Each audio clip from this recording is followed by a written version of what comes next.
Good day mga agaw. Isang mapagpalang araw naman po sa inyo lahat. Welcome naman po dito sa akin channel mga agaw. Una sa lahat, shoutout ko na rin yung aking mga subscriber dyan.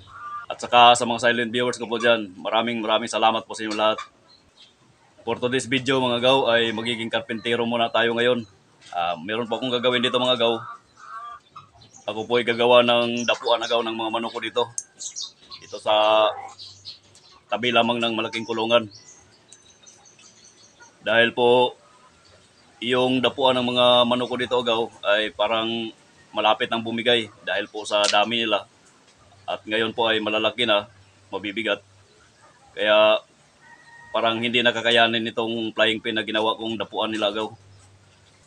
At kaya po, ako po ay gagawa ng panibagong dapuan nila na yung matibay na po agaw.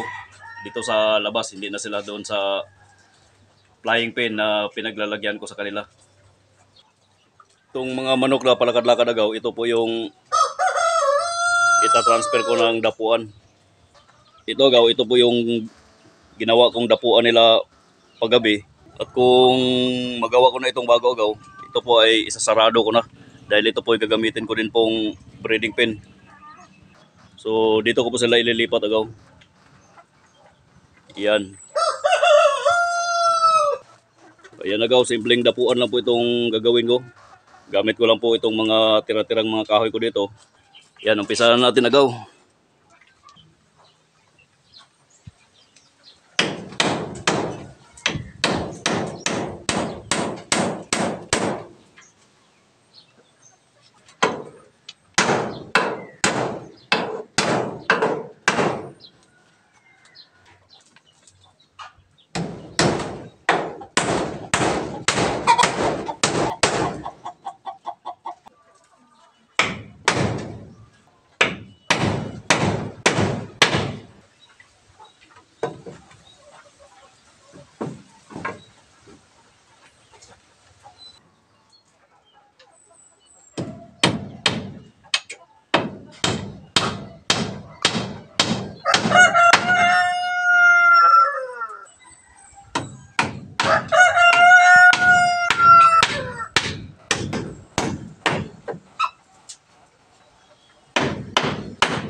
Yan agaw, umalog.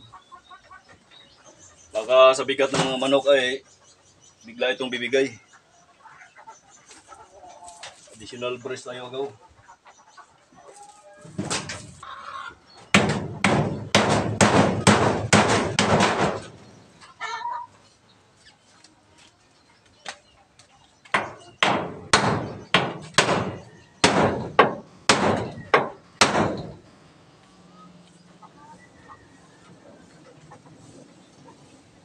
Ayan agaw, parang sulit na itong kinalalabasan agaw.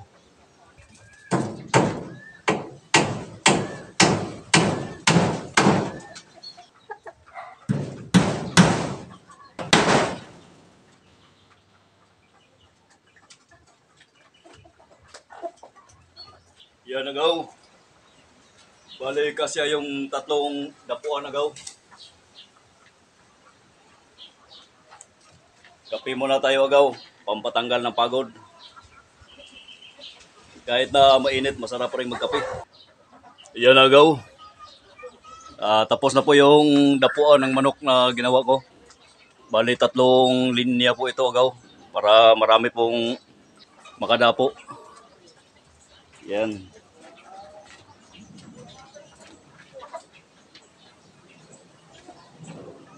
Simpleng dapuan lang po. Importante po ay matibay na. Di katulad nung sa flying pin. 23 heads po yung dumadapo doon. Yan mga agaw. Hanggang dito na ito video natin mga agaw. At saka maraming salamat po sa inyong panonood. God bless po at ingat po kayo palagi.